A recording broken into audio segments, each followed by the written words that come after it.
అందరికీ నమస్కారం. మా ఛానల్కు తిరిగి స్వాగతం. ఈ వీడియోలో ఒకప్పుడు తన తండ్రి ప్రభుత్వ సేవ జీవితకాలంలో మాత్రమే కాకుండా ఆ తర్వాత కూడా తనకు అందించడానికి ఒక కవచంగా ఉంటుందని నమ్మిన ఒక కుమార్తెను ఊహించుకోండి.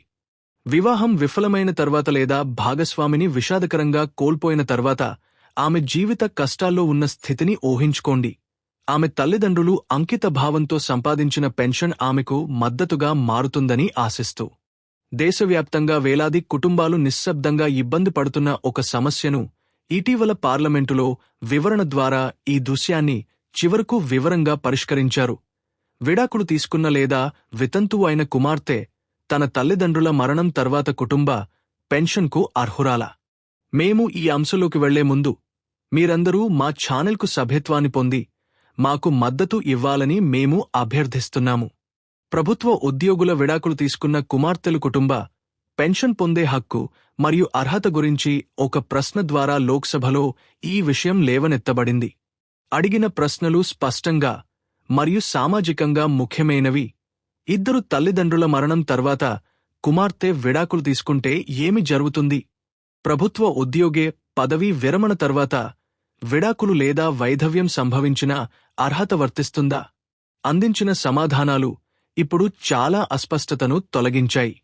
ప్రభుత్వం తరపున స్పందిస్తూ సిబ్బంది, ప్రజా ఫిర్యాదులు మరియు పెన్షన్ల మంత్రిత్వ శాఖ సహాయ మంత్రి doctor Jitendra Singh central civil service pension నియమాలు 2021 మరియు అక్టోబర్ 2022లో జారీ చేయబడిన ఆఫీస్ మెమోరాండంను ప్రస్తావించారు. కుటుంబ పెన్షన్ అనేది వారి నియంత్రణకు మించిన పరిస్థితుల కారణంగా ఒంటరిగా ఉన్న ఆధారపడిన కుమార్తెలను ఎలా రక్షించడానికి ఉద్దేశించబడిందో ఇవి ఖచ్చితంగా వివరించాయి. జీవించి ఉన్న జీవిత భాగస్వామి, కుమారుడు లేదా అర్హత కలిగిన కుమార్తె లేనప్పుడు మరియు వికలాంగులైన బిడ్డకు 25 సంవత్సరాల వయస్సు దాటిన అవివాహిత, వితంతువు లేదా విడాకులు తీసుకున్న కుమార్తెకు పెన్షన్కు అర్హత లేనప్పుడు దానిని వాస్తవానికి విస్తరించవచ్చని నియమాలు స్పష్టంగా చెబుతున్నాయి. ఈ మద్దతు జీవితాంతం కొనసాగుతుంది లేదా ఆమె తిరిగి వివాహం చేసుకునే వరకు లేదా ఆమె స్వంత జీవనోపాధిని కనుగొనే వరకు. ఏది ముందుగా వస్తే అది జరుగుతుంది. ఆమె తన తల్లిదండ్రులు జీవించి ఉన్నప్పుడు వారిపై ఆర్థికంగా ఆధారపడి ఉంటే. అయితే క్లెయిమ్ల ప్రామాణికతను నిర్ధారించే ముఖ్యమైన షరతు ఉంది. వితంతువు కుమార్తెకు ఆమె తల్లిదండ్రులు లేదా ప్రభుత్వ పెన్షనర్ జీవించి ఉన్నప్పుడు ఆమె భర్త మరణం జరిగి ఉండాలి. అదేవిధంగా విడాకులు తీసుకున్న కుమార్తె విషయంలో ఉద్యోగి లేదా పెన్షనర్ లేదా వారి జీవిత భాగస్వామి జీవితకాలంలో విడాకులు పూర్తి చేయబడి ఉండాలి లేదా సమర్థ కోర్టులో చర్యలు ప్రారంభించబడి ఉండాలి. రైల్వే మరియు రక్షణ సిబ్బందికి వర్తించే నియమాలలో కూడా ఇలాంటి హక్కులు ప్రతిబింబిస్తాయి. ప్రధాన ప్రభుత్వ సేవలలో ఈ నిబంధనను సమగ్రంగా చేస్తాయి.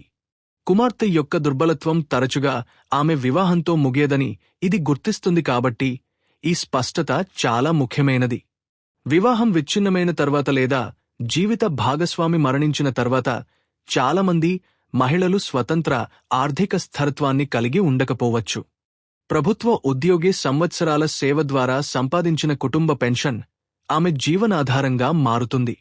అటువంటి కుమార్తెలకు సరైన ప్రాప్యత ఉందని నిర్ధారించడం ద్వారా నియమాలు పెన్షన్ వ్యవస్థల వెనుక ఉన్న ప్రభుత్వ మానవీయ ఉద్దేశ్యాన్ని పునరుద్ఘాటిస్తాయి.